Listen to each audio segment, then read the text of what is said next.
Greetings. Well, that was a look at Fatal Frame for the PS2. I'm just going to turn the volume down there. I don't want to get feedback.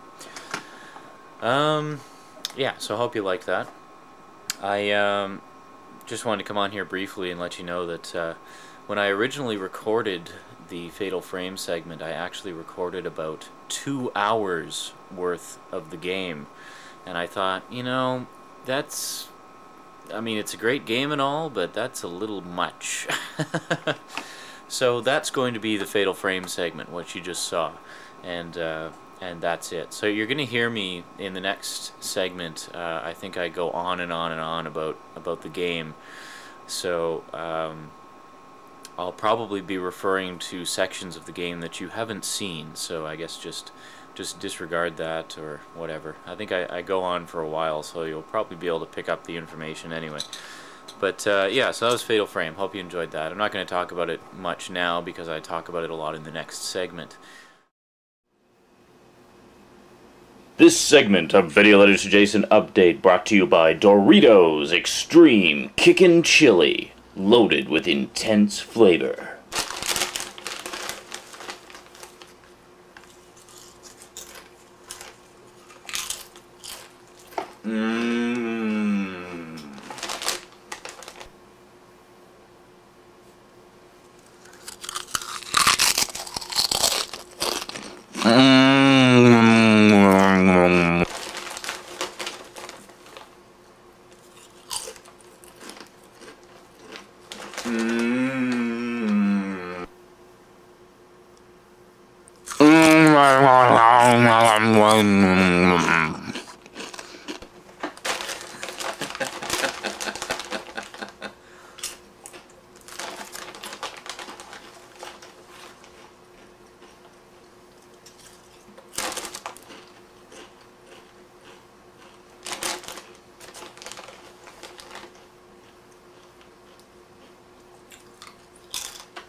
Oh. When I bit into that one, a piece flew out of my mouth, back into the bag. Want some?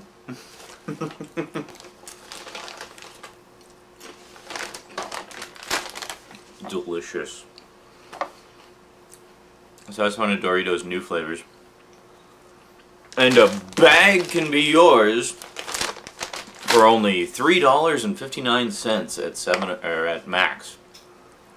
$3.59. You can get 2 of those at a grocery store for the same price. Rip off, man. Talk about paying for convenience.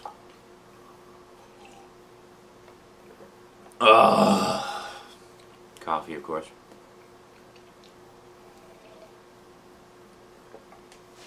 Oh yeah.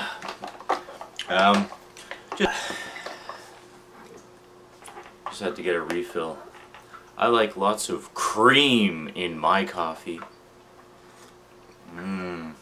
Creamy.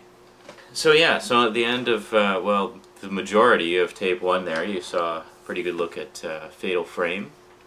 I'm sure you'll agree it's the kind of game that is best played all alone with headphones on and the volume turned up, so you really get the explosions of sound when they happen, and by yourself. Basically all alone in the dark, just you in this haunted house with, you know, gazillions of ghosts everywhere. But from what you saw, and that's actually still only a small part of it, the whole game actually takes place over 4 nights.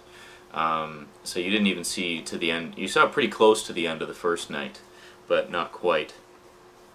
Not quite to the end of the first night, but pretty close. But as you can see, I mean, it takes you like 2 hours, about 2 hours, and that's only if you really know what you're doing and you're going exactly where you have to go and doing everything pretty much perfectly.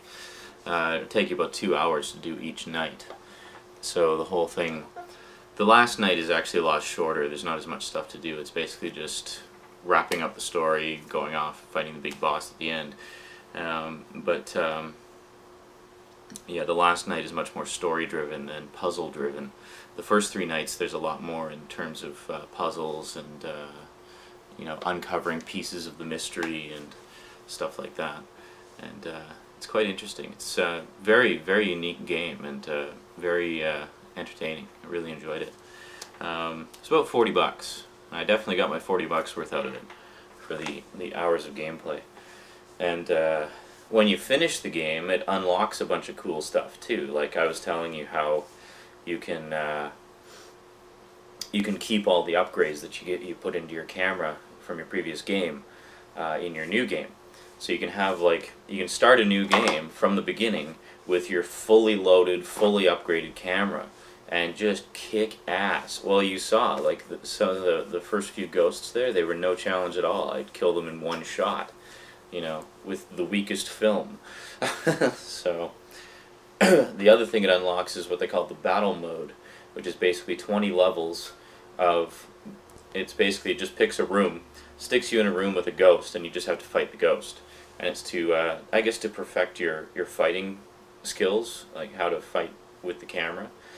Sounds kind of weird, but you've seen the game, so you know what I'm talking about. And then there's another bonus. If you manage to make it through all 20 battle mode, all 20 levels of the battle mode, you unlock another difficulty level. You unlock what they call the nightmare difficulty setting, which I guess means that the ghosts are extra hard to kill and stuff. And they basically, from some hints and tips that I read online, they say if you do try the nightmare mode, play through the game a couple of times, stock up on Type 90 film, because you will need it. Don't even bother with the lower powered films, they won't do anything in the nightmare mode. You need like Type 74 and Type 90. So, pretty cool. What was it, the other thing? Oh, the other thing is when you're playing the battle mode, even though you're not in like a story, you're not playing the story mode of the game, when you're playing battle mode, you still get points. You get spirit points for fighting the ghosts and such. And you can use, even though you're outside the actual game, you're just in the menus, you can use the spirit points from the battle mode to fully upgrade your camera. Like you can continue to upgrade your camera even when you're not playing story mode. So then you can take that fully upgraded camera with you into story mode and start a new game. I thought that was so cool. So you can go through battle mode and upgrade the hell out of your camera, and then start story mode over again and kick a lot of ass. So I thought that was really cool. Like they definitely added some really nice replayability factors to it. So Fatal Frame, 2 thumbs up. Excellent stuff. Helps if you have the patience for puzzle solving and adventure games and such. If you're looking for just all-out guns a-blazing action, you probably won't like it. But if you don't mind spending the time with a nice sort of scary, creepy, I mean, it's mostly about the atmosphere, right? It's just creating this atmosphere of tension and creepiness and such, which I thought it did really well. And then go on from there.